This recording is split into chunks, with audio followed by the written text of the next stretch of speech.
Assalamualaikum warahmatullahi wabarakatuh. Bagaimana kabar kalian?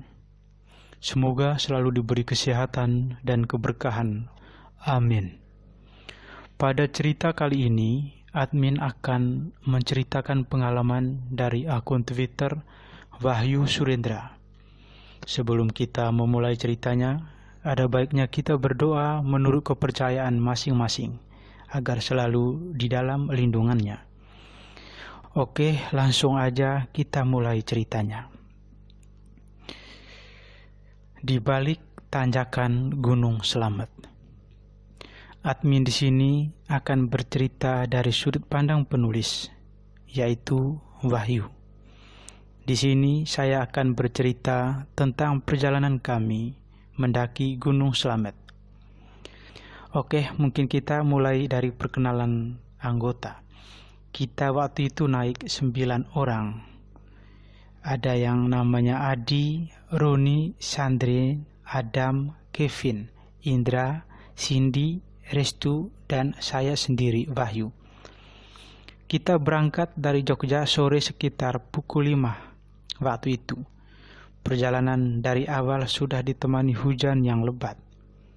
Maklum, waktu itu masih musimnya hujan di bulan Februari, kalau tidak salah setelah UAS semester 1. Oh iya, kami naik Gunung Slamet ini di tahun 2016. Kami berencana naik lewat Basecamp Bambangan, Purbalingga. Perjalanan dari Jogja ke Purbalingga memang memakan waktu kurang lebih 6 jam. Sekitar pukul 10 malam, kita sudah masuk Kabupaten Purbalingga. Tapi butuh 1 jam untuk sampai di Basecamp Bambangan.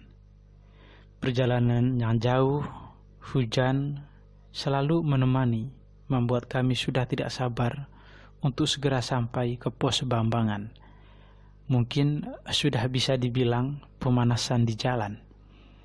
Sehubungan kami semua belum pernah naik Gunung Slamet dan tidak ada yang tahu lokasi pos Bambangan, maka kami menggunakan GPS setelah memasuki kota Purbalingga. Waktu itu Adi dan Roni berada di depan dan kami mengikuti dari belakang. Setelah kurang lebih 1 jam, jalanan mulai menanjak. Pikir saya waktu itu sudah dekat, karena biasanya basecamp memang berada di kaki gunung. Motor kami sudah mencapai titik batasnya, karena jalan yang curam dan berlubang, atau bisa dibilang jalannya rusak. Kami mulai curiga, karena jalur Bambangan ini adalah jalur yang umum digunakan pendaki untuk naik puncak Gunung Slamet. Semestinya jalan umum tidak sesempit ini, pikir saya. Kurang lebih lebarnya 4 meter. Gerimis makin deras waktu itu. Kemudian Adi dan Roni memutuskan untuk mengecek lokasi duluan, karena jalan sudah tidak meyakinkan, dan kami semua berteduh di pinggir jalan. Setelah 10 menit, Adi dan Roni kembali, dan ternyata di depan adalah jalan buntu. Ternyata mereka salah menentukan lokasi GPS. Akhirnya kami memutuskan berteduh dulu di sebuah rumah di desa itu.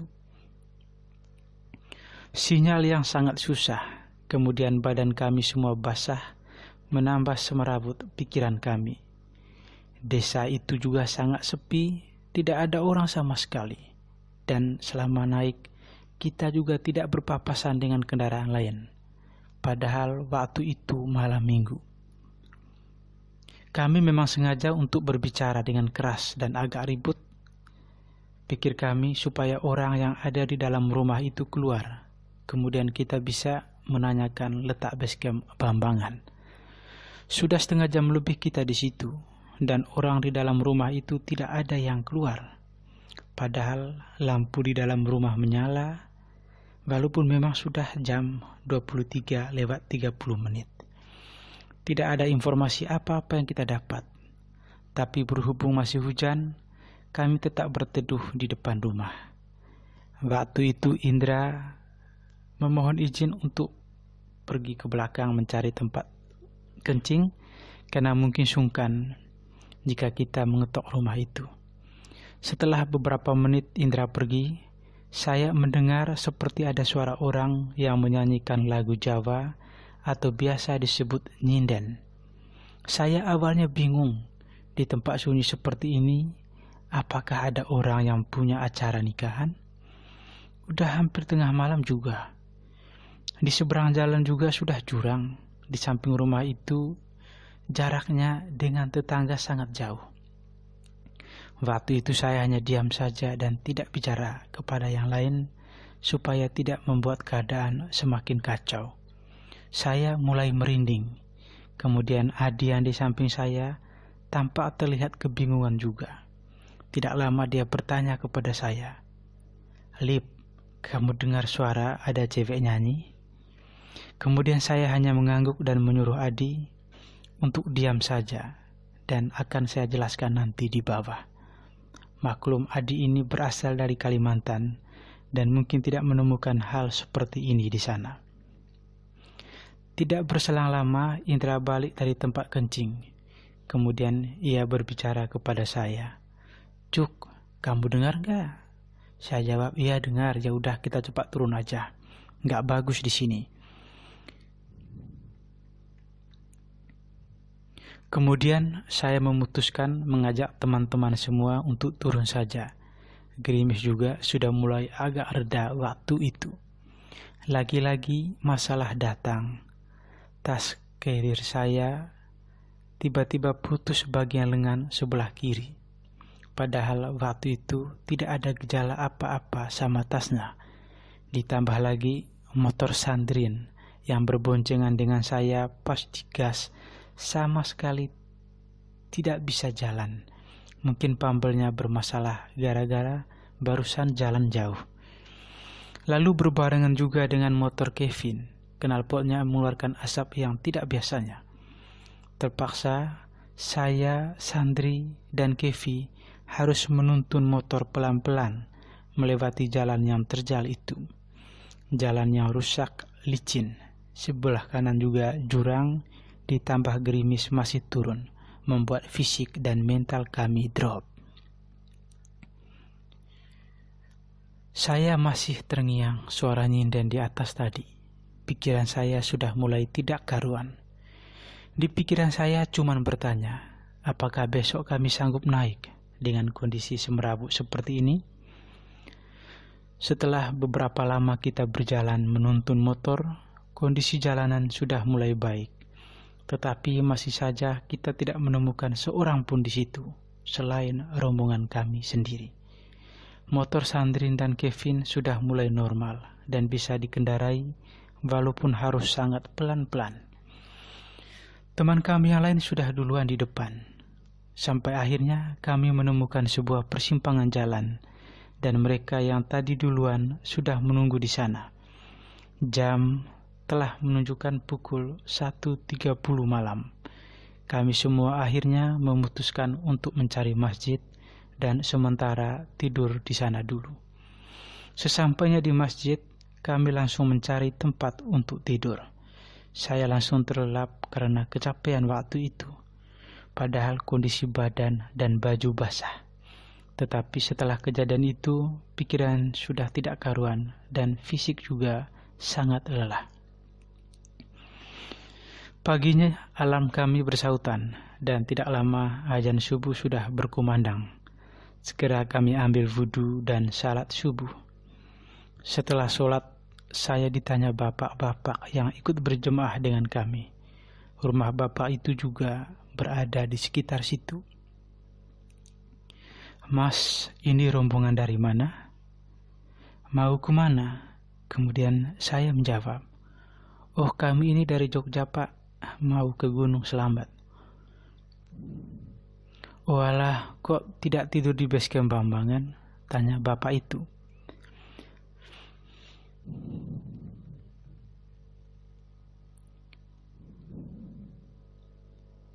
"Rencana awalnya begitu, Pak. Tapi kami semalam nyasar," jawab saya.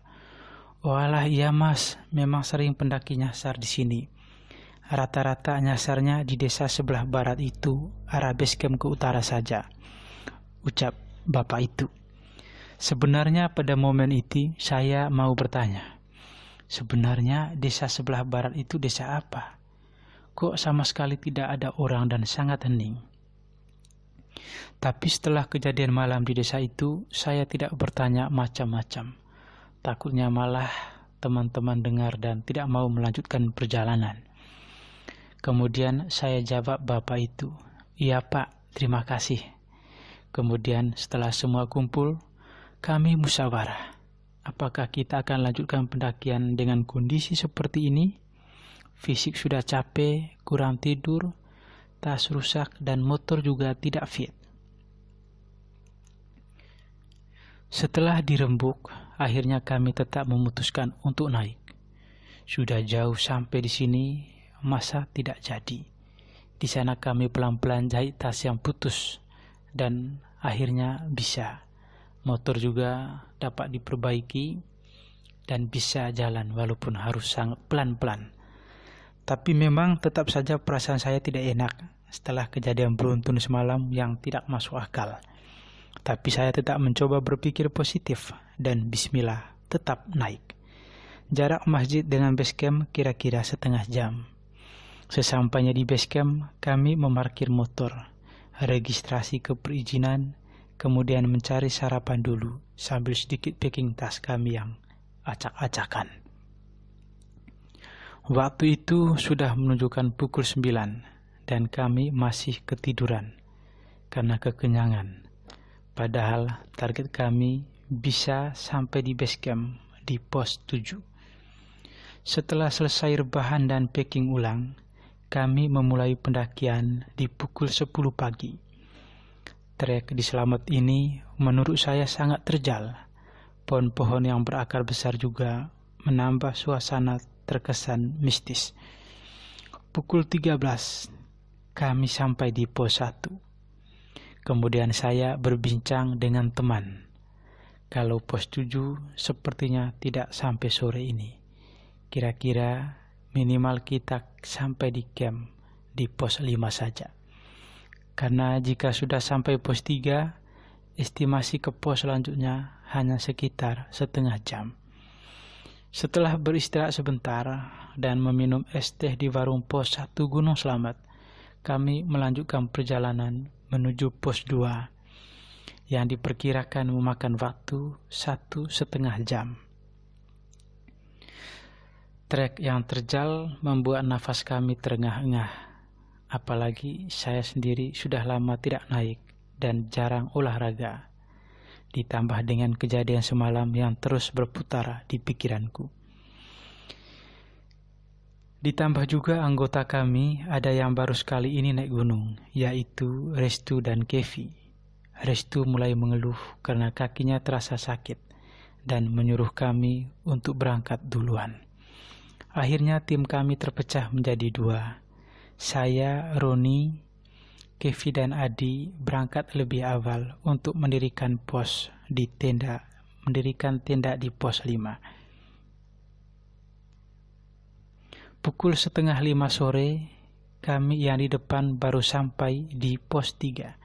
Kemudian kami berdiskusi waktu itu, kalau sampai pos 5 kayaknya habis maghrib baru bisa sampai. Dengan pertimbangan fisik kami sudah mulai habis, jika dipaksakan takut besok waktu summit kami down, ditambah juga kondisi kaki Restu yang mulai lelah. Kemudian saya ingat jika di pos 4 adalah pos yang terkenal angker di Gunung Slamet. Pos itu bernama Samarantu dan ditandai dengan 2 pohon yang sejajar, menyerupai pintu yang dipercaya sebagai pintu masuk bagi kerajaan makhluk astral. Tak jarang makhluk ini menunjukkan wujudnya yang samar-samar. Konon nama Samarantu ini berasal dari kata samar dan hantu. Saya coba pelan-pelan bicara sama anak-anak. Kalau memungkinkan kita tetap di pos 5 saja. Tapi lagi-lagi saya ingat kalau di belakangnya teman saya sedang kesakitan. Di tengah perjalanan ada pendaki yang berpapasan dengan kami. Mereka turun dari atas puncak. Kemudian saya sempat bertanya, "Mas, pos 4 masih jauh nggak?" Kemudian ia menjawab, "Oh, dekat lagi kok, Mas." Bagi kalian yang mendaki gunung, pasti tidak asing dengan jawaban itu. Percayalah, itu masih jauh, guys. Kemudian saya tanya juga, "Mas, di pos 4 ada tenda nggak? Ada yang camp di sana?" Terus katanya, "Oh, ada kok, Mas." Setidaknya waktu itu saya sudah agak tenang. Jika terpaksa camp di pos 4 masih ada temannya. Setelah sampai di pos 4, saya langsung kaget dan tidak menyangka. Di pos 4 sama sekali tidak ada orang yang mendirikan tenda. Terus pertanyaannya, yang tadi dilihat emasnya itu apa? Atau tadi yang saya tanya orang apa bukan? Pikiran saya tambah kacau waktu itu. Apalagi jam sudah menunjukkan pukul 5:30 sore dan matahari sudah hampir tenggelam. Fisik kami sudah tidak bisa dipaksakan lagi. Akhirnya rombongan kami memutuskan menunggu rombongan yang di belakang untuk musyawarah apakah lanjut atau berhenti di camp itu. Kalau dilihat dari kondisinya, memang harus berhenti di camp itu. Setelah setengah jam, rombongan belakang datang. Tanpa pikir panjang, kami langsung bersepakat untuk sampai di camp pos 4 itu saja. Setelah semua beres mendirikan tenda, kami selanjutnya memasak.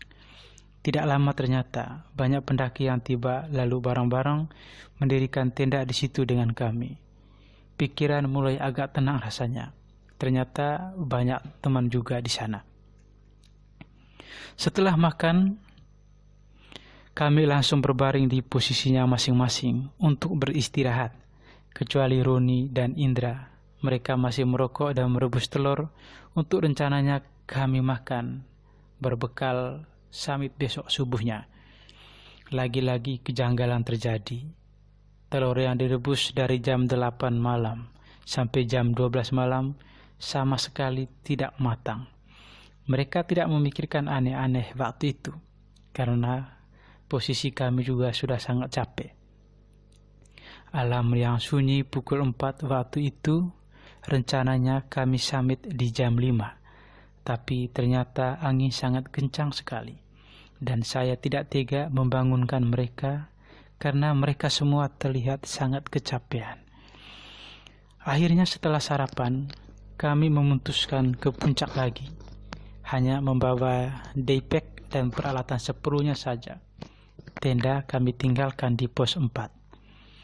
Singkat cerita, kami sampai di pos 7 sekitar pukul 11 siang dan kabut sangat tebal menyelimuti perjalanan kami. Angin pun semakin kencang. Kalau kata yang baru turun dari puncak, pos 8 puncak sudah tidak bisa dilewati karena ada badai besar, apalagi trek di pos 8 sudah mencapai batas vegetasi. Batas vegetasi adalah batas di mana setelah itu sudah tidak ada pepohonan tumbuh dan hanya ada trek pasir bebatuan. Jika kami memaksa naik, mungkin akan terkena badai dan akan terjebak di trek pasir di atas, ditambah angin yang sangat kuat.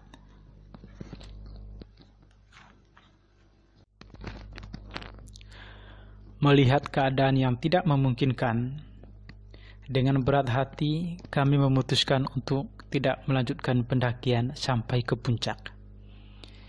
Kami tidak ingin memaksakan ego kami, yang kemudian terjadi hal yang membahayakan. Karena sejatinya puncak gunung tidak akan lari kemana-mana.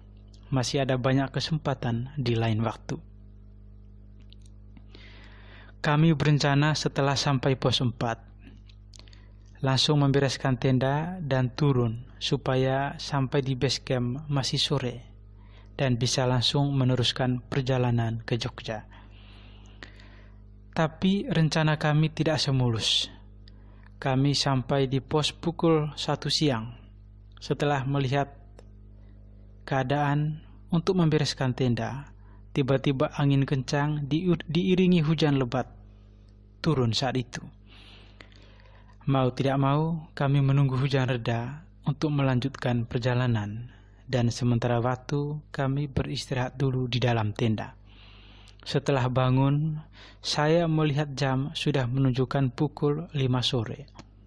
Saya langsung membangunkan teman-teman dan membereskan tenda sebelum keburu malam. Kami selesai membereskan tenda dan bersiap untuk turun.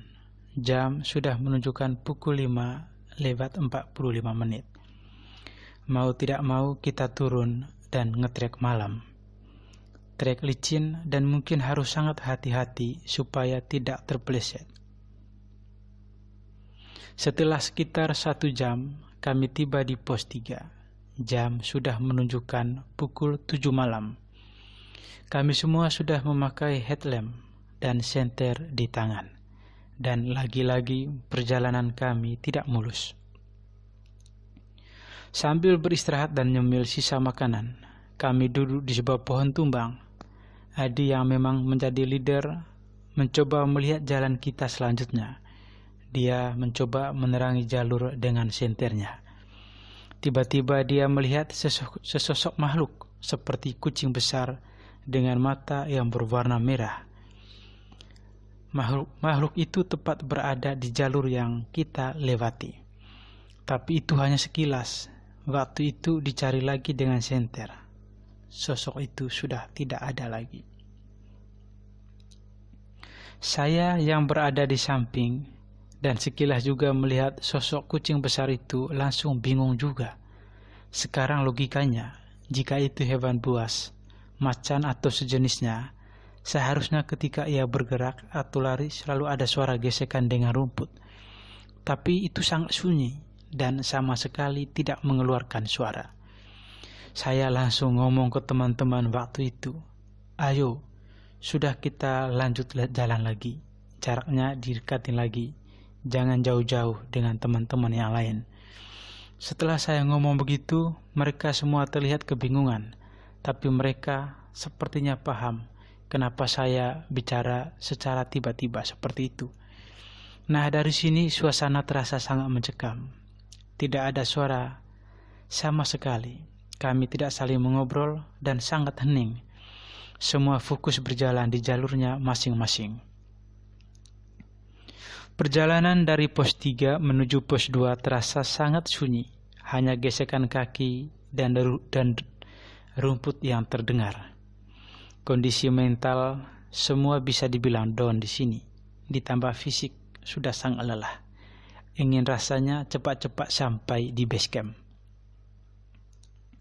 Gerimis rintik-rintik sudah mulai turun. Beberapa dari kami ada yang menggunakan jas hujan. Saya memilih tidak memakai karena mungkin sudah malas juga. Trek di pos 3 menuju pos 2 ini didominasi oleh pohon-pohon yang besar, ciri khas trek Gunung Slamet. Akar-akar besar yang kadang membuat kita terpleset. Untung dari kami semua membawa headlamp masing-masing. Suara-suara hewan, ciri khas hutan selalu menemani keheningan malam itu. Semakin lama, tidak terasa jarak antara kami mulai renggang. Trek yang sempit dan licin membuat kami susah untuk mencari tempat istirahat, sekedar duduk dan menaruh tas carrier yang semakin lama terasa sangat berat. Setelah sekitar sejam berjalan, kami belum sampai di pos 2. Padahal perkiraan kami turun dari pos 3 kedua itu hanya 45 menit. Tiba-tiba ada yang bertugas sebagai leader mengajak kita untuk beristirahat. Saya yang berada di barisan belakang hanya mendengar suara Adi yang berteriak, "Break, break, break." Karena Adi berada lumayan jauh di depan dan tidak terlihat dari belakang.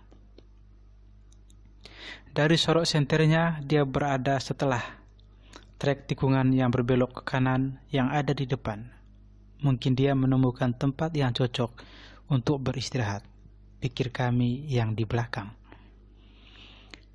Dari yang saya ingat waktu itu, Kalau tidak salah, urutan kami dari depan adalah Adi, Roni, Kevi, Cindi, Restu, Adam, saya, Indra, dan yang menjadi sweeper, Sandrin. Kami bertiga di belakang agak menjaga jarak dengan yang di depan, karena trek di depan licin dan harus dilewati pelan-pelan. Tiba-tiba terdengar seseorang jatuh di depan saya, dan ada sinar senter yang menyorot ke atas lalu hilang. Sinar itu menandakan bahwa memang ada orang yang jatuh di depan, dan waktu itu yang berada di depan saya adalah Adam. Kami bertiga berusaha memanggil-manggil Adam, tetapi tidak dijawab, karena memang jarak kita bertiga di belakang lumayan jauh. Kemudian saya perlahan berjalan ke depan. Terlihat Adam duduk menunduk di samping pohon besar, lengkap dengan tas kirirnya. Ketika itu saya berjalan pelan sambil berbicara kepada Adam. Dam, ayo jalan lagi. Istirahat di depan habis tikungan itu aja. Anak-anak ada di sana. Adam hanya mengangguk pelan waktu itu. Ketika itu seingat saya Adam hanya duduk menunduk di kedua tangannya, sehingga muka tidak kelihatan. Dan saya juga tidak terlalu memperhatikan karena gelap dan headlamp saya fokus pada trek yang akan saya lewati. Karena memang jika tidak hati-hati bisa terpeleset. Saya hanya meliriknya ketika itu. Kalian yang merasakan trek malam pasti paham. Jika kita menggunakan headlamp, maka fokus cahaya akan terfokus hanya di trek yang akan kita lalui, dan cahaya tidak akan mencakup sebelah kanan kiri kita.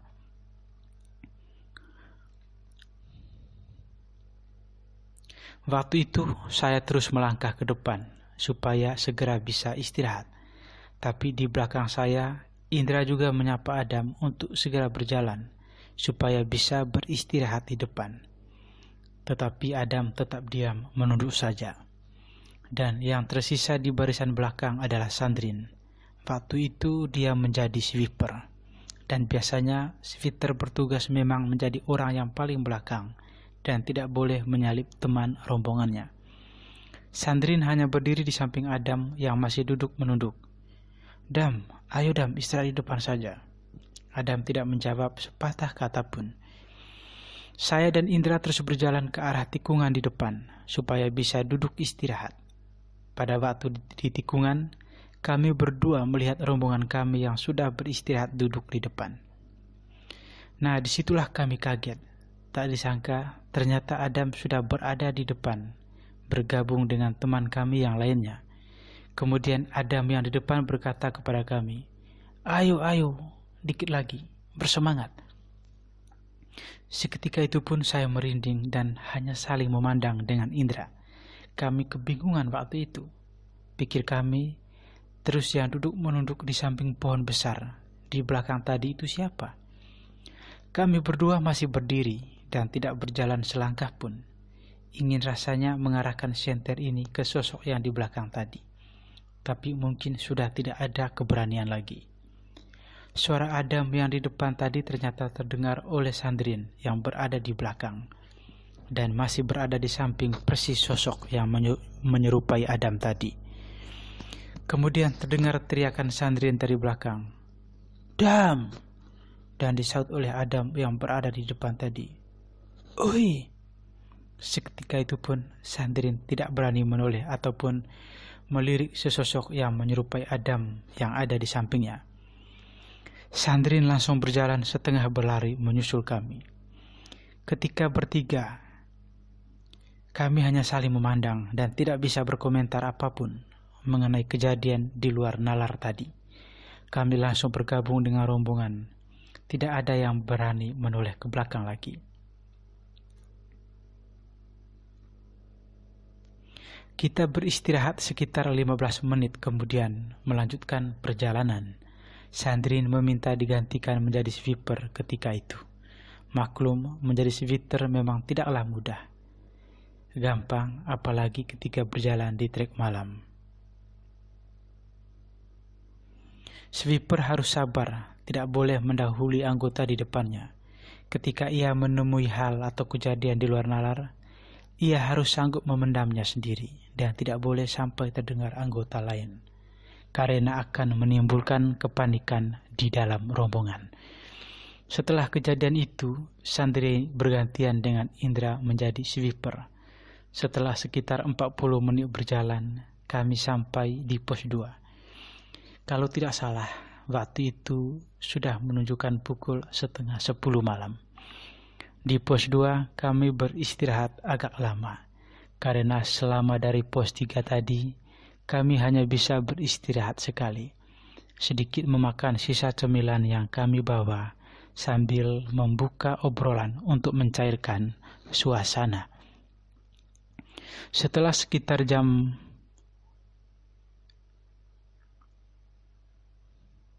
10, kami memutuskan untuk berangkat lagi. Hujan gerimis masih setia menemani kami di perjalanan. Suasana kembali sunyi, kabut mulai menghalangi pandangan mata kami, yang juga sudah mulai mengantuk. Headlamp kami sudah benar-benar harus fokus kepada trek yang akan dilalui. Udara dingin mulai merasuk ke tubuh kami. Di trek antara pos 2 ke pos 1, tidak mudah untuk mencari tempat sekedar duduk istirahat. Jika lelah, kami hanya menunduk sebentar, mengatur nafas, kemudian melanjutkan perjalanan. Sekitar sejam lebih kita di jalan. Ada lahan yang sedikit luas dan sangat cocok jika dibuat istirahat. Adi pun sebagai leader di depan menawarkan ke kami apakah break atau lanjut. Sontak kami semua bersepakat untuk break. Ketika kita mau duduk, Roni di depan berteriak, "Kayaknya jangan di sini." Ternyata di sekitaran kami terdapat bunga-bunga yang disebar. Mungkin bisa disebut itu sesajen. Saya lupa nama bunga-bunga itu. Yang jelas itu terlihat warna-warni dan masih baru. Seketika itu kami semua berdiri lagi dan melanjutkan perjalanan.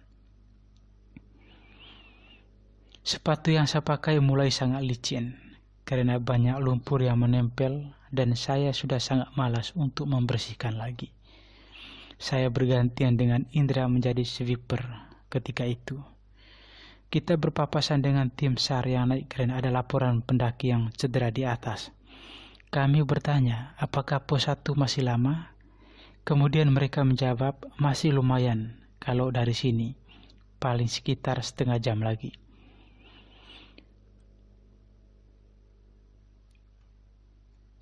Ketika berjalan, saya merasa ada suara rumput yang tergesek di belakang, seperti ada sesosok yang mengikuti di belakang.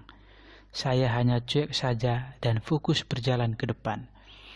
Tidak lama juga saya mendengar suara seperti kentongan di tengah hutan.